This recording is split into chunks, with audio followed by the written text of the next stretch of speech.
talk about trusts. What kind of trusts are prevalent? What is the most common form of trust that Indian promoters ask for or set up? Trust is the most common form. Yes, this can be intermingled with limited liability partnerships because of tax pass-through, etc. But yes, ultimately trust structures, because it's an alter ego of your own will.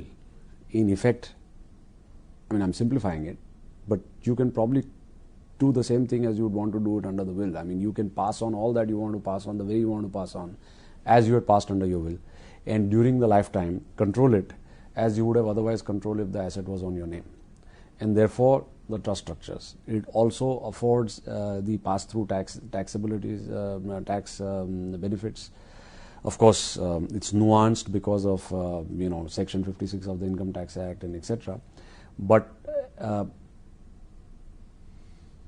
I think you can achieve the same level of control through the trust, but the Indian promoter, and by Indian promoter even you and me, would think that this belongs to me and now I'm putting in a trust and therefore I'm a trustee of the trust. So psychologically, it always feels that you are distanced from your wealth.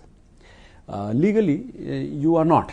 Frankly, you are still in control. Only thing that the beneficial interest of that after your death may not be yours, but after your death, nothing is yours. So it's about education. So I think the commonest form of structure is to put your asset into the trust, run the trust while you are alive the way you would want to.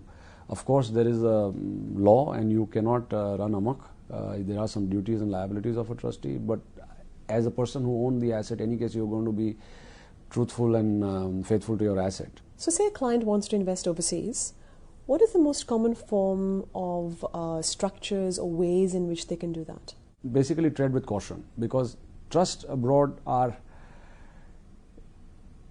there are different kind of trusts. So if you are having trust in Jerseys and Guernsey, etc., which are all kosher trusts, but it is run by the trustees who are professionals, and then you govern by letters of wishes, which is not really that kosher, but it's in vogue in practice.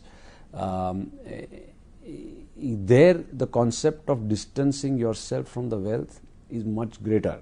So when you marry that with the fear of the Indian promoter, even in an Indian context where it's not so much, with a proposition that you are putting this wealth in trustees who are very expensive, who are at a time opaque. So we are doing a transaction where certain trusts